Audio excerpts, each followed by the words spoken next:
You are listening to the We Hired a Sitter for This podcast. We hired a sitter for this. We have a roster of like 7 sitters. I hate authority, but I'm a mom. I'm an old man. I need orthopedic shoes. The laughs, the chuckles, the TMI. Some people might say, why would you have kids? The oceans are rising. The economy's collapsing. And they're not wrong. I'm Ross. And I'm Patrick. And we hired a sitter. Hello, everybody. Are you watching at home? This is We Hired a Sitter for This, episode 180. My name is Patrick Holbert. And I'm Ross Aaron Martineau. And this is Peggy Pickles. Hey, Peggy Pickles. Give me a little tail wag. Oh, Peggy Pickles. Go like this with Peggy your tail. Pickles. Oh, there it is. Welcome to the podcast. Welcome to the TV show, the YouTube show, the web series, the dynasty. I mean, this is a dynasty. We've been doing this for years now. I'd like it to produce dynasty Coins. numbers, you know? Dynasty coins. Yeah. Yeah, check out the Patreon. We're going to populate that Patreon with a bunch of stuff. I just did the naked comedy show in Bushwick the other night. Wow. What if I put up a naked set on the Patreon? Dick out. Let's season.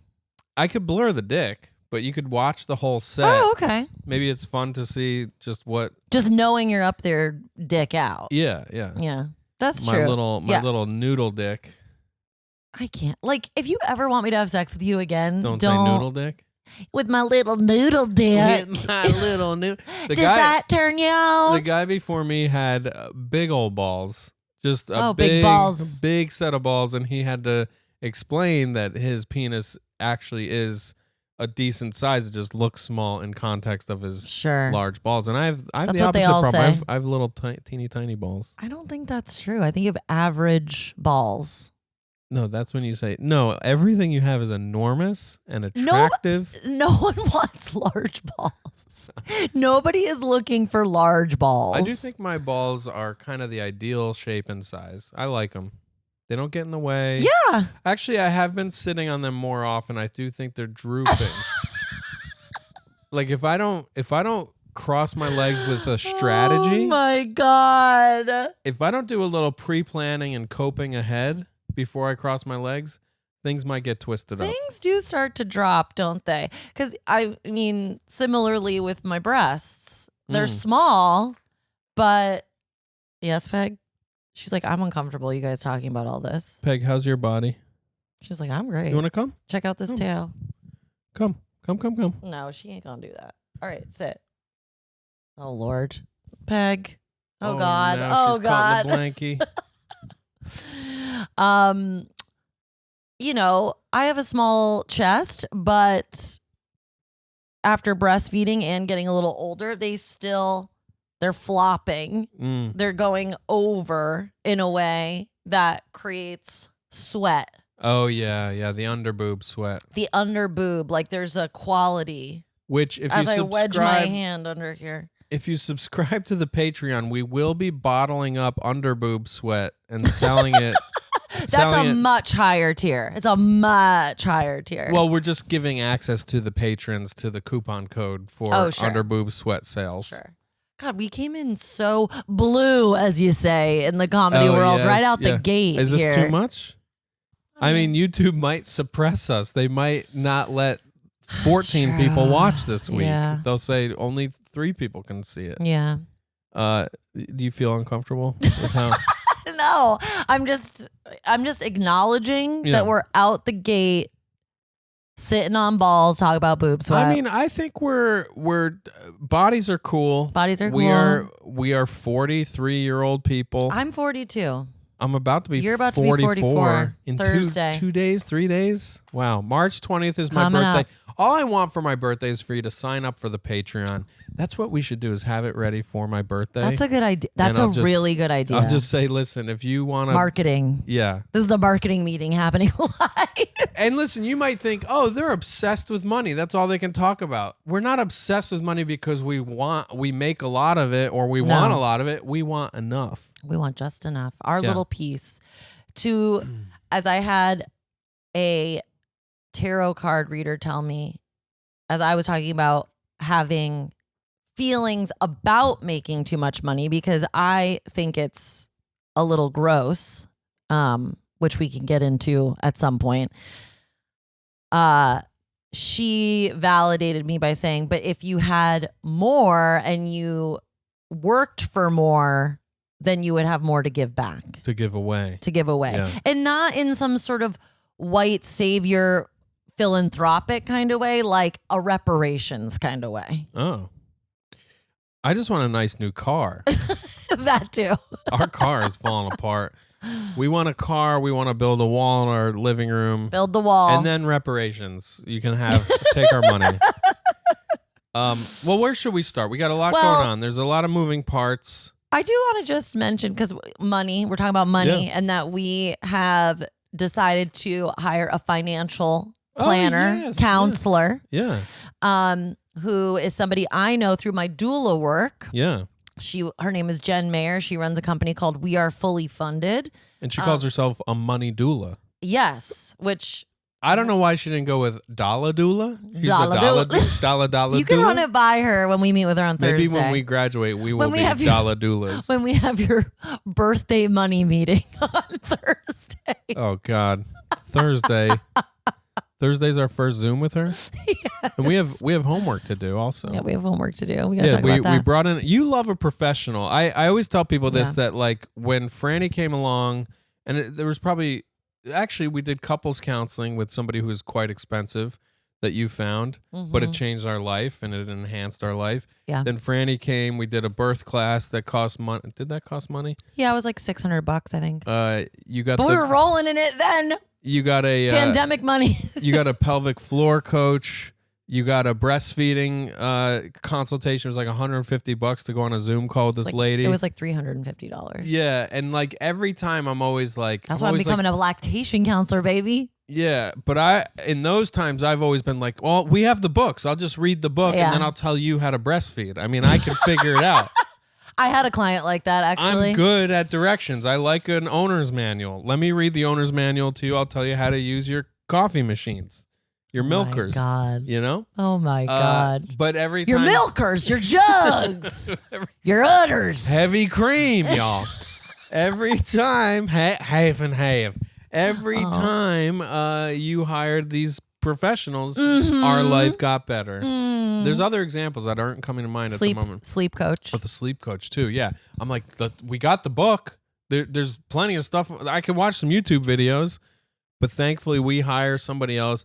They tell you how to do it, and then it's not your old ball and chain husband telling you what to do. Yeah, I mean, it is a privilege to be able to have access and afford professionals to come in and help support you during challenging times. Who said we could afford any of that? Yeah, I mean, we couldn't necessarily, but it was life-changing.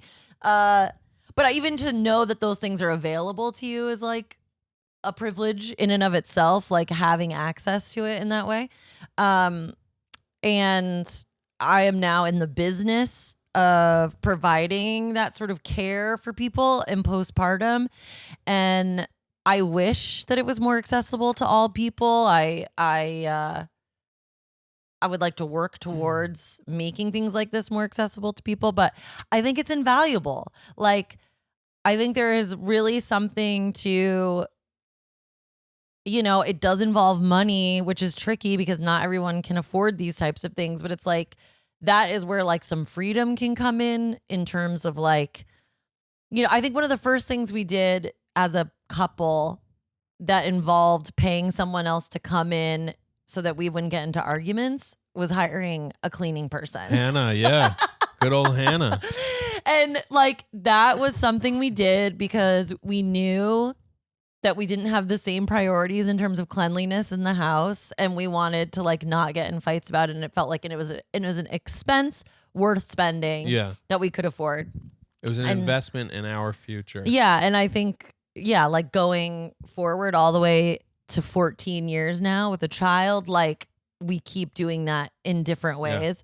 And so now we have the money doula.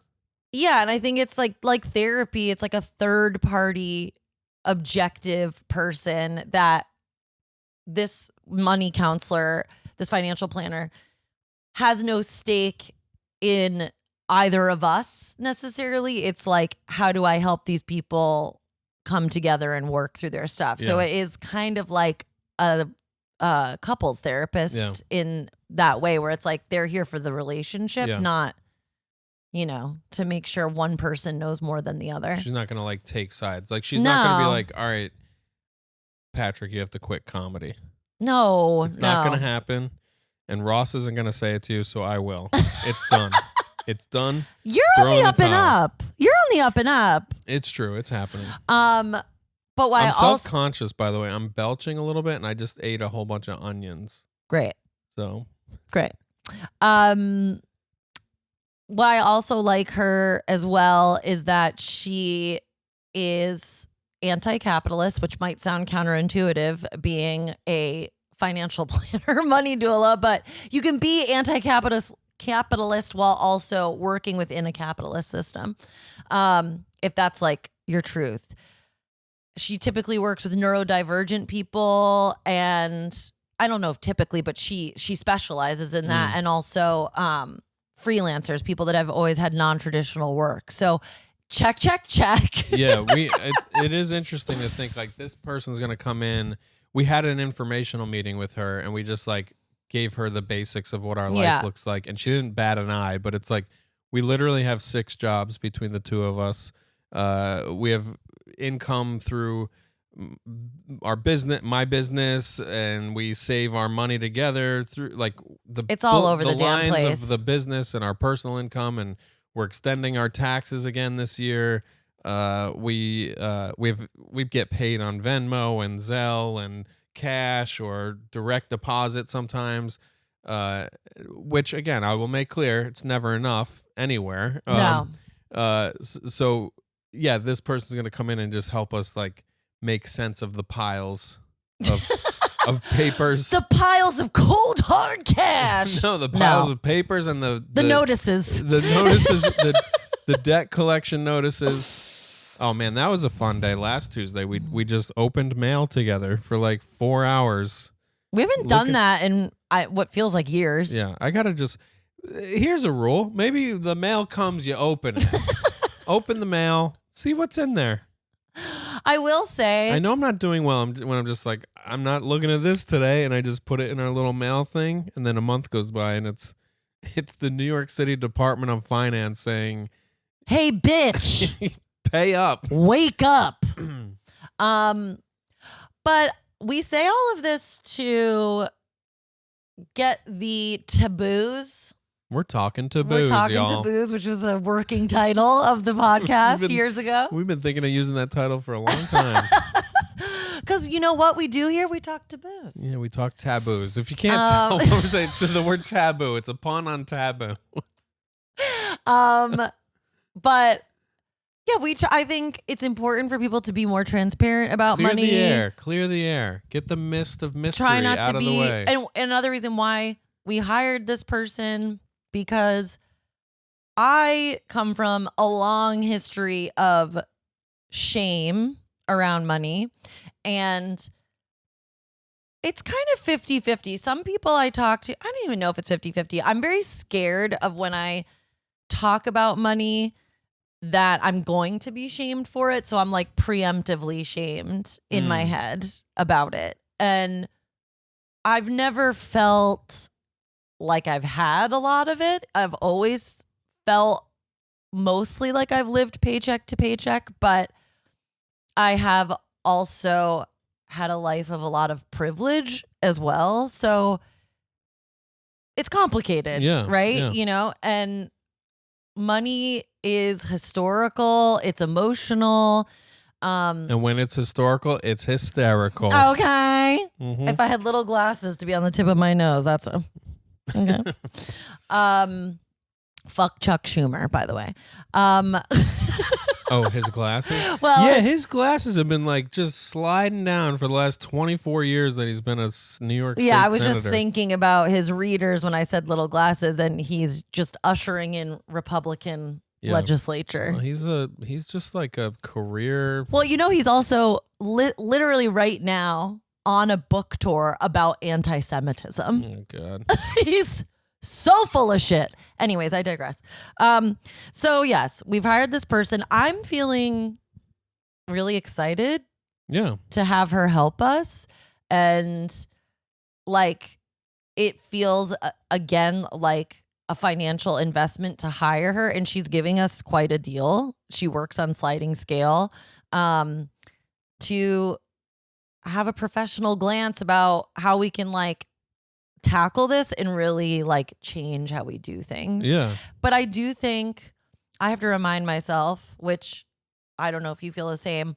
I have actually come a very long way emotionally about how I feel about money, because all of this, all these kinds of conversations, tracking numbers, opening mail, like all of this stuff that comes with being an adult would send me into the corner of the apartment, holding myself, rocking and crying. Like it was very overwhelming and paralyzing for me for many, many years. So I'm trying to like embrace and acknowledge the wins of being like, the fact that I can talk about this stuff and walk through it is an achievement. It may not be like financial reward, but it is emotional reward and some freedom that I didn't always experience. And I don't know if people talk about that. Well, good. Quite enough. That's really nice to hear, and I'm glad the sertraline is working. The pills are working, which reminds me, I do need to take them after this. Yeah, I my reaction to being stressed about money is I'm just like, well, I'll just work more. I'll just do more today. If I can get more done today, that will lead to money. You go to workaholism. Yeah, and then I burn out on that and I get pissed. And then you don't open any envelopes or know what the fuck is going on. Because there's literally times where you'll be like, can we have a money meeting? And I'm just like, my first reaction in my head is like, why don't you have a money meeting and I'll use that time to work and I'll make money during that time. But like, that's where my change has to happen. I have to like view these meetings with Jen that we have to do and these assignments and our money meetings and the maintenance stuff as like just as important as doing actual work. And I'm trying to also, it's been interesting, like, you know, I was away for 11 days and I brought an editing project and I found time to do that editing project for someone else's comedy special, and like tracking the hours to the minute that I spent on it in each sitting that I did that work. I'm like, all right, I need to do that with everything I do. Yeah. I need to literally count the minutes that I'm spending on any project, because there's so many different people I'm doing these little projects for that I lose track. And your time is valuable. And then I can do some backwards math about, okay, what thing actually earned me the most money? Right. Track it. And also then it's tricky because it's like what's most enjoyable and what earns the most money are never the same thing. Not yet. So it's all stuff I have to get real clarity on and be objective about and honest about. Yeah. And then go from there. And we're not alone. I mean, we're in a city full of people that I think are on this same struggle. Not everybody, but like I was teaching my yoga class on Friday night, and there's a woman who yoga studios have work studies, which basically allows you to have employees you don't have to pay for free membership. And you maybe work one shift a week for a few hours so that you have free yoga classes all month. So that's called a work study, which is how most yoga studios operate. Because it's not a big money tree at a yoga studio. Anyways, I'm talking to the woman who does the work study during my time slot, and she's a vintage dealer, which God bless these people, because that is a fucking labor, grueling labor of love. Yeah. And you got to hustle. It's fucking crazy. And I was talking to her. I picture anybody working in the vintage scene, they own a minivan. They're driving out to Pennsylvania every weekend. They're definitely driving to Pennsylvania. They're scooping up deals at yard sales and other vintage shops. Well, they're going to... and they're coming back in their musty-ass minivan, and it stinks. Ugh. And then they have to, like, clean that stuff in some way, shape, or form, whether it's by steaming everything, adding things into the steam. I mean, it's really... I did it, like, a very small amount. Do people steam with vodka or something? Like alcohol in the They steam? might, but I've never seen it. They might use essential oils. I don't know. But yeah, it's a real it's a hustle and a labor of love. And I was talking to this woman about it and how we had just hired this financial planner, and she was like, "Oh my God, I need that."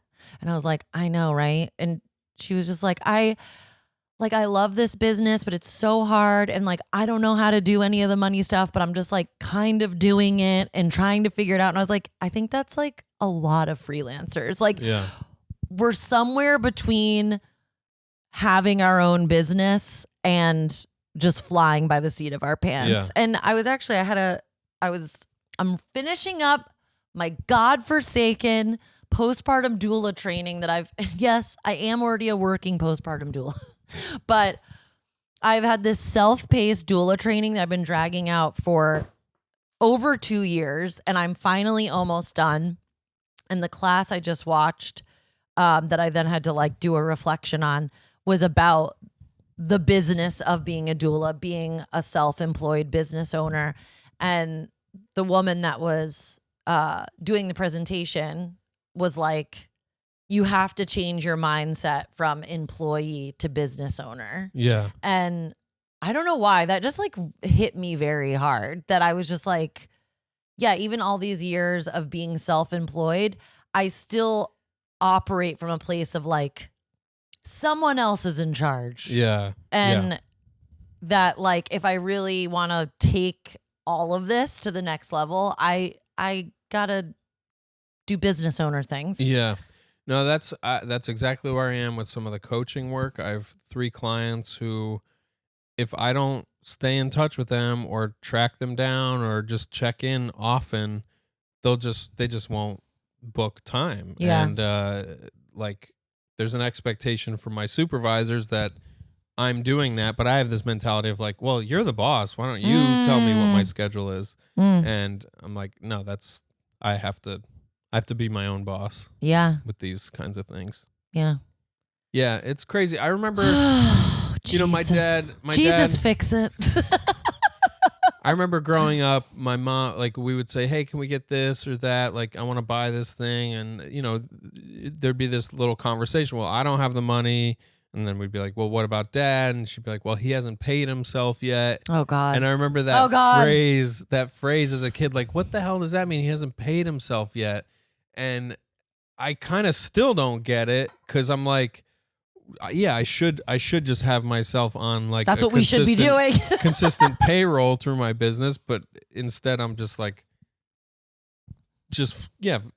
flying by the seat of my pants on how I spend money from the business and what's personal and whatever. Well, because a lot of us self-employed people are creatives at heart. We're not like business school people. Yeah. So we're like, I don't know this shit. I don't know how to do this shit. Yeah. And I'm not interested in it, which is why I didn't take classes about it. Yeah. So anyway, that's going on. But I mean, we're joking, we're talking about the ins and outs, but I actually I'm feeling like motivated and better about it than I have in a long time. That's good. How about you? Yeah, I mean, yeah, I don't know if it's a change from anything. I guess I feel good that we're taking proactive steps. Yeah. And we have some plans and ideas. Yeah. And yeah, it seems like, I don't know, things are looking like potentially more consistent for me coming up. I don't know. We'll see. Yeah. It's a bit of a more will be revealed moment right now. Yeah. But it feels like a positive more will be revealed for both of us. Yeah, and I mean, there's just a couple of things that I just hate that are so unknown to me. Like, so I have this documentary coming out. Please do look up Dustin Portrait of a Comedian. I think it's confirmed in 10 theaters right now in New York, Chicago, LA, and Michigan, somewhere in Michigan. Between those cities, like 10, and there's going to be more.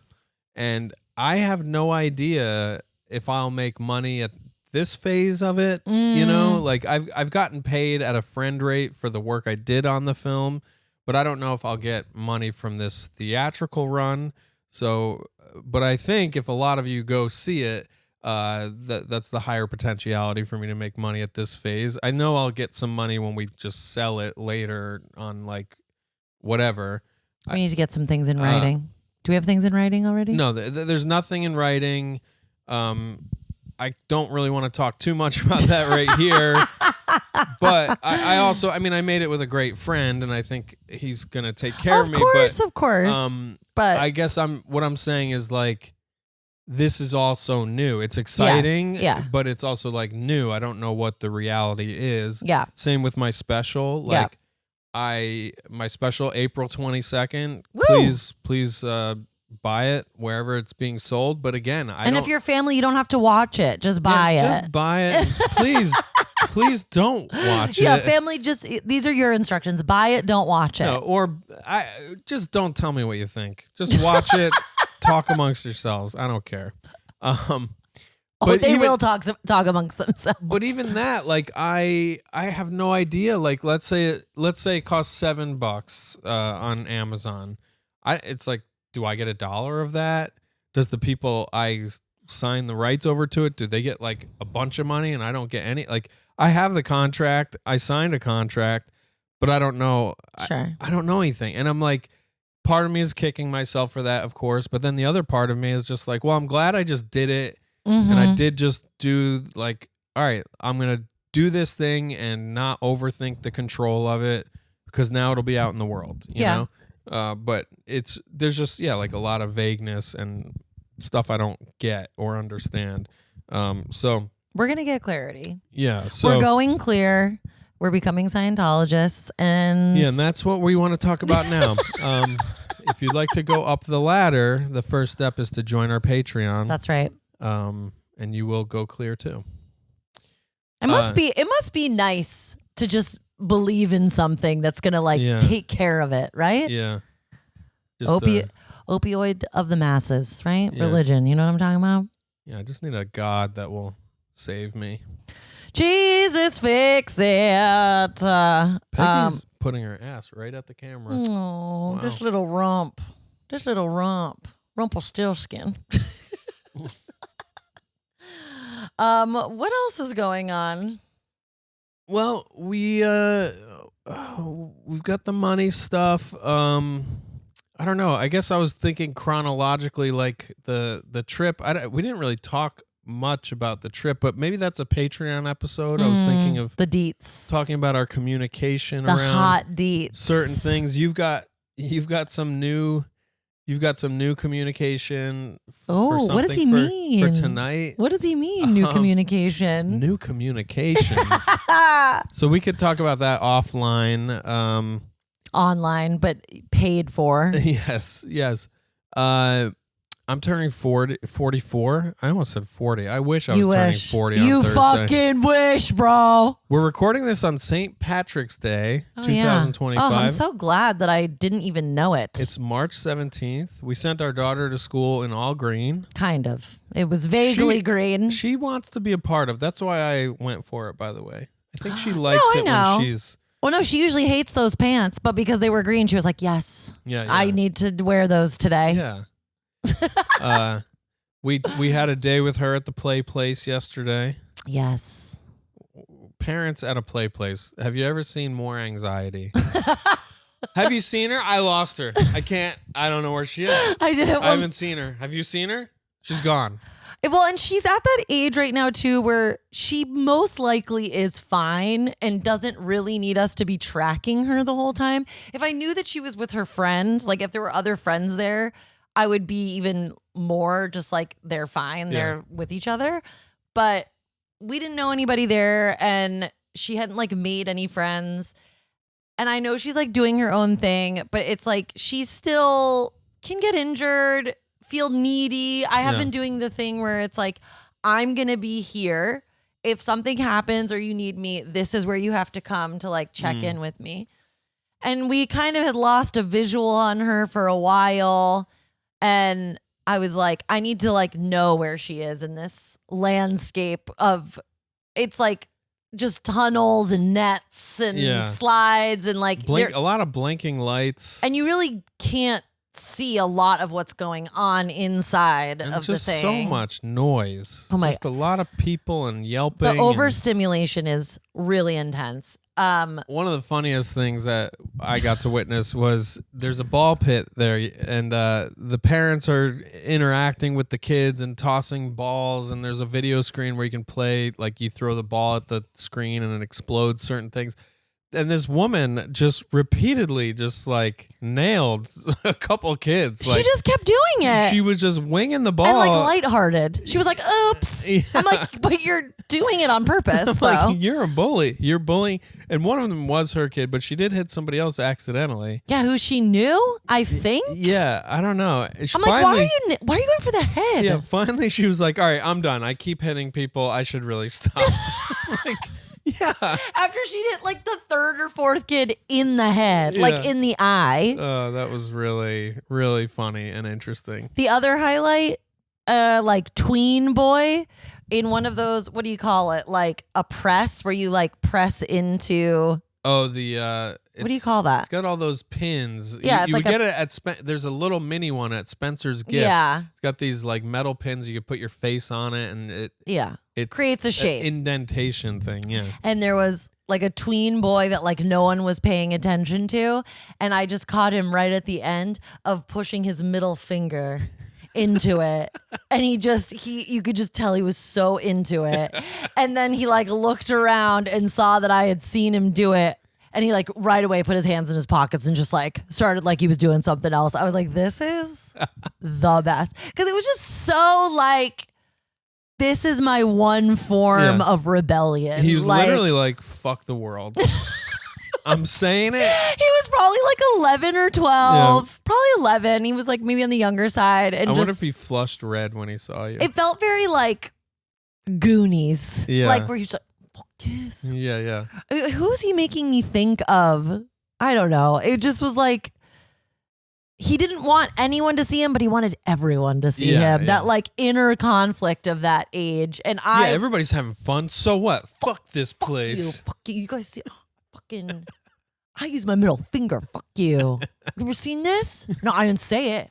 I went like this. I went like this. It's like that feeling of a kid where you're like, you know, you're not supposed to be doing something. Yeah. And like a middle finger really is this thing. Like you don't say it, but you know you're not supposed to be doing it. And you're teetering on the edge. Yeah, it's just pure angst.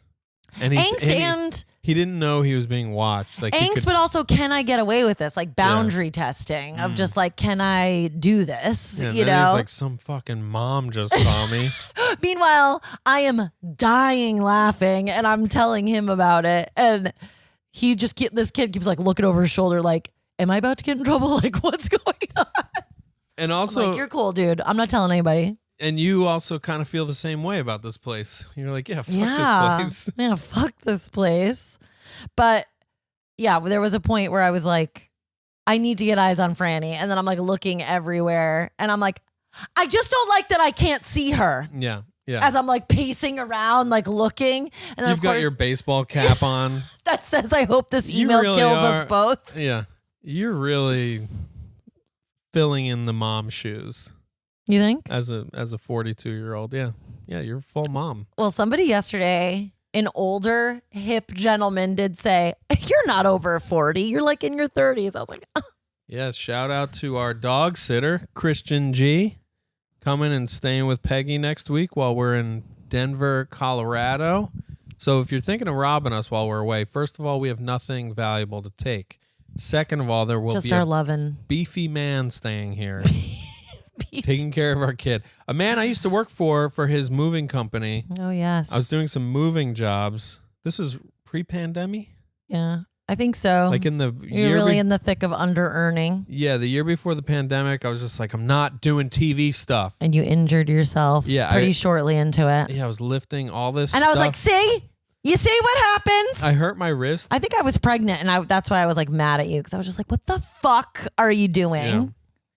I hurt my wrist so bad I thought I broke it. So I went and I got an x-ray at the hospital. You did? And I told the x-ray tech, I was like, yeah, I took this moving job I probably shouldn't have taken. And I think I might have cracked the bone. It really hurts. And I'm giving her this whole story. and she's just looking at me over the thing like, you didn't break it, you pussy. You're fucking. Like, but also stop whatever this is. yeah. You fucking idiot. She's like, pull it together, sir. You're almost 40 years old. Did you tell me your wife's pregnant? Oh, she must be fucking sick of this shit. Must be sick of this shit. I should be x-raying your brain to make sure there's something in there. Oh. Can you believe the pandemic was 5 years ago, everybody? 5 years ago? Here exactly, we are. 5 years ago. March 17th, 5 years ago. We were just 3 days into it thinking, my God. this will just be a week or two. I never thought that. I think that's one of the most I thought that was a real hilarious bit they were doing. Well, it was when Kim Taylor said, well, everybody at the hospital here is saying it's going to be at least 6 months. And what was it really? 2 years, I guess? Some would say it's still happening. Of course it's still happening, but like the intensity. The lockdown. Like the lockdown and like the fear of society. We didn't send Fran to daycare until she was a year and a half. So I guess it was about under 2 years. Yeah. Yeah. And yeah, even back then, if somebody popped positive, they would close the daycare for like a week or 10 days or something. It was definitely 2 to 3 years, but like, you know, the first year was and I started going back to work when she was like 3 months wearing a mask, and it was sort of like, oh, should we be doing this? I don't know. I'm like wearing a mask, like pumping at work. So weird. Yeah. So fucking weird. But yes, 5 years ago, and that's like a thing I have about the special that's coming out. Like there's a couple jokes on there that are about the pandemic and are about COVID. And I'm like, is this fucking lame that people are going to be like, this guy is still talking about COVID 5 years later? No. Like, it was a huge thing. It was a huge deal. I know. And I just have like all these hang-ups. I'm just like, I think only tell me if you like it. I just don't. I mean, know yourself, and that's good information to give people. Yeah. Like, I don't need to hear anybody's feedback. I don't need any reviews written. I guess if a review leads to more people checking it out, sure, but like... So one might say positive. Like a positive review. Yeah. Like, I should avoid comment sections. I got to start training for that. Like, just don't look up anything. Yeah, that's hard. That's really hard. The, like, couple of things I've had in the world. I remember I wrote an article for, I can't even remember what the name. XO Jane? Yes, about us breaking up. You remember? I don't know if I remember that one. Yeah, I had written it in my personal essay writing class I took while we were broken up. I remember that. And yeah, even the comment section, it was like so minimal. And you know, I think this might have been before Instagram, or it was just at the beginning. So, you know, blog culture was still like popping at that time. Yeah. And people definitely had a lot of hateful things to say about my personal experience breaking up with you. And you're just like, oh, yeah, okay. People just like love to hate. I forgot. I mean, it's crazy, like, that, if you put something out there publicly, strangers will react, but also possibly people you know will react. Sure. You remember Rosebud Baker, the very famous and successful Rosebud Baker, wrote a blog about our wedding invitations where we were in full drag. And she took it on an angle we weren't really expecting. No, I don't think it's Rosebud's fault. I'm just saying that Rosebud wrote a thing about us. No, I don't think it's her fault, but I think that it like... Well, she quoted something I said. Sure. But yeah, it was like surprising the intense reaction we got from someone in our family that I was just like, oh, no, that's not about you, you know? Like it's like actually really not about you. The person that took it personally. Yeah. Like, anyway, so yeah, I guess it's just time to, especially, I mean, with us and our podcast, we're grateful for the people who do listen. We always make the joke that nobody listens. Thank God you listen, and we're glad you like it. Thank you. But if this ever really were to become a thing, there might be plenty of people who hate on this podcast. But then we know we've made it. Yeah, exactly. Although I do remember when we went on Keith and the Girl, there were some haters. Sure. I mean, Chemda being one of them, she really hated that I cheated on you. And I know, even though I was sitting there being like, I really don't care. Yeah. Like, it's fine. I'm like, we're good now. Yeah. But lately I've been like, should we invite ourselves back on there? Yeah, probably. Yeah. If you know, if you know anyone. Yeah. If you know someone on a podcast who would like to have us on, please. When we're not marketing ourselves in our episodes, then you know we've made it. Yeah. Yeah. Although I listen to plenty of podcasts that are successful, as far as I can tell, and have Patreons and things, and they're still pushing their shit. Yeah. They're like 5 stars only, like subscribe, all of that. I mean, we've got to gotta sell the material. Yeah, I mean, it's part of the meat. Part of the process. This is how the sausage gets made, ladies and gentlemen. Well, I don't know. I guess. Well, let's look forward for a moment. Oh, okay. We're going Keep me on track. We're going to Colorado. Yes. Gonna hunker down with the Holberts of Colorado. Yes. Franny's gonna reunite with her cousin. Yeah, it's gonna be so cute. We're gonna get a lot of quality time with family. You know what I remembered that I would really like to do, and I'm willing to do it by myself if nobody wants to do it? Uh-oh. Meow Wolf. Oh my gosh. I need to get a redo. Have a new experience with Meow Wolf. My brother reminded me. I was like, oh my God, I need to go to Meow Wolf and enjoy it. Yeah, you had a full, we had a traumatic experience. It was a joint experience. Yeah. How old was she? We took Franny She when was a year and a half. It was Thanksgiving time. She might have, yeah. Yeah, that's almost a year and a half. Yeah. Too young. Yeah. Too young. For an active toddler. Is it still there? Yeah. They're building one here now, though, too. Oh, wow. Where are they going to put it? I don't know. Somewhere in fucking Midtown or some bullshit. A lot of square footage for Meow Wolf. Some bullshit.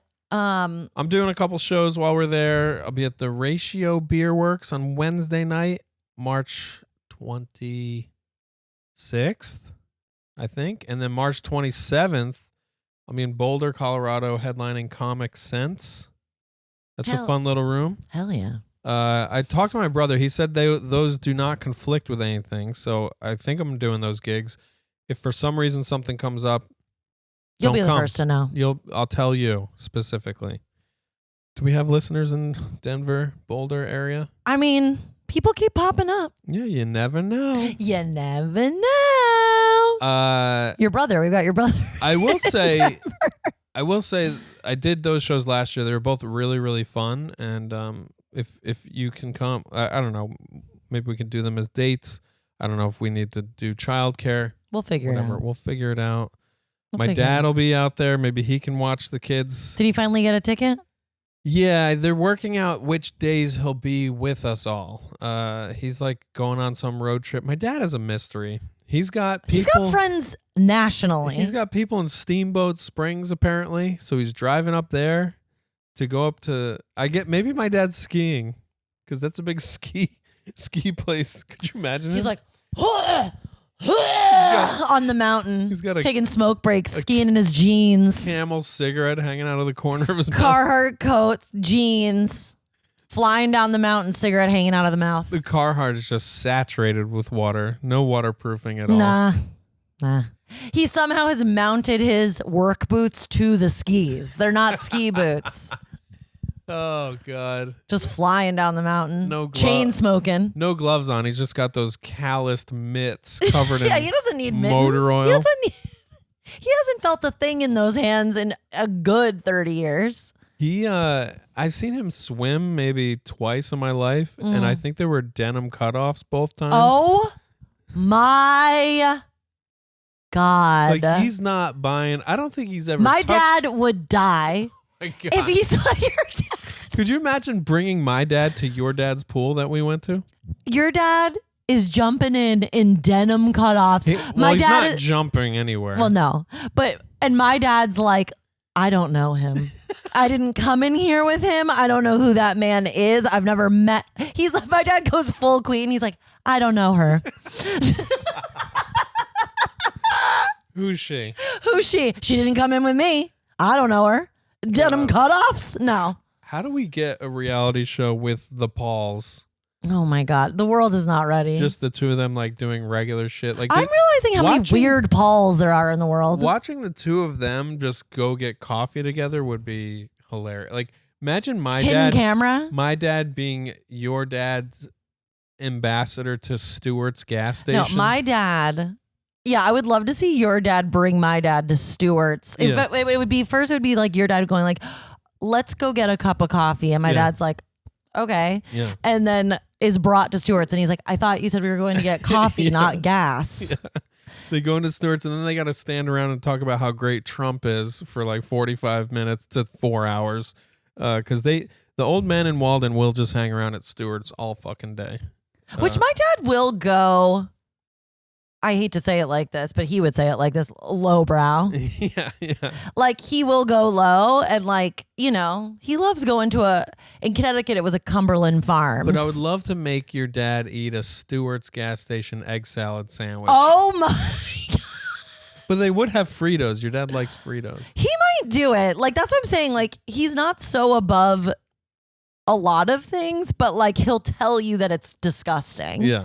Like he's not going to keep his opinions to himself about it. And then the second half of that episode is your dad bringing my dad to the what was that? What was the swim center called? It was like the oh God, I don't remember. The aquatic club of New London. Where was it? It was the people's last name. Oh, Ledgerd. It was the VATs something. Yeah. Freezing cold. Yeah. Did we even tell this story? I don't think so. That we took Franny swimming in February in Connecticut in an outdoor dome. Yeah, like that. Their indoor solution is just to put like a huge tent around it, but like it's not heated. Yeah, and like it's slightly warmer. It's slightly heated, but it's cold. It's fucking freezing. And she had a ball, but she was blue by the end of it. Yeah, and teeth chattering. I'm not joking. The whole time I was like, I think it's time to get on. She'd be like, no, I'm having fun. I'm just like, oh my God. And I just like sat her in like a warm shower. It's like impossible to have a fucking warm shower, a hot shower in New England in the winter. Yeah. They're just like, the pipes aren't made for it. And it's like, but they should be, right? Because it's cold here. No, it's not happening. Papa was proud of her though. I think so too. She's made of good stuff, she can hang. Yeah, she's got New England stock. And you're learning about your stock. You're on heritage.com. Yeah, I'm just signing away my genetic material, but I'm curious about. I'm going to do that too. What is my background? I'm going to make my family tree on heritage.com. I know I have a couple family members who are really into that stuff. Maybe I should just start with their accounts. No, and I think that actually it'll immediately link up because I have an aunt on my dad's side who did a lot of it. Yeah. And I think that's why that side is like flush. But how do they know, like, you just put in your name and email address? Yeah. Social or no? No. Anyway, it'll be neat to do that together because it's birth date and location. Because then we have our family. Yeah. Our marriage. Expansive. Our union. That's how family trees work. Yeah. Wow. That's nuts, man. And I did just discover I do have a Cuban ancestor, so your girl is a Latina. Yeah. Thank you so much. I mean, every time you bend over to pick something up, I'm like, that's a Latina right there. Oh, baby. Hey, we love our dads, okay? We love our dads. Sure. And I know you both listen to the podcast, so Paul's. They don't even know how to turn it on. Thank God. All right, we're going to keep rolling and record a Patreon. Oh, wait. Rocking and rolling? Are we rocking and we rolling? No, I said we're going to keep recording. No, but my mom always says we're rocking.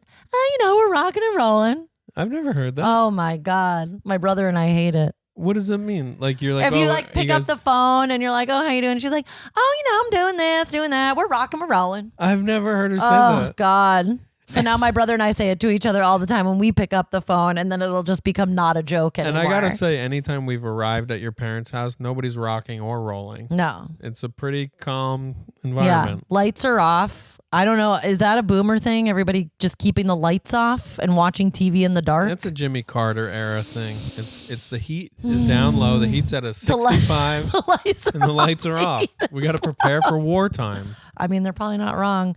Anyways, we'll see you on the flippity flop. Bye.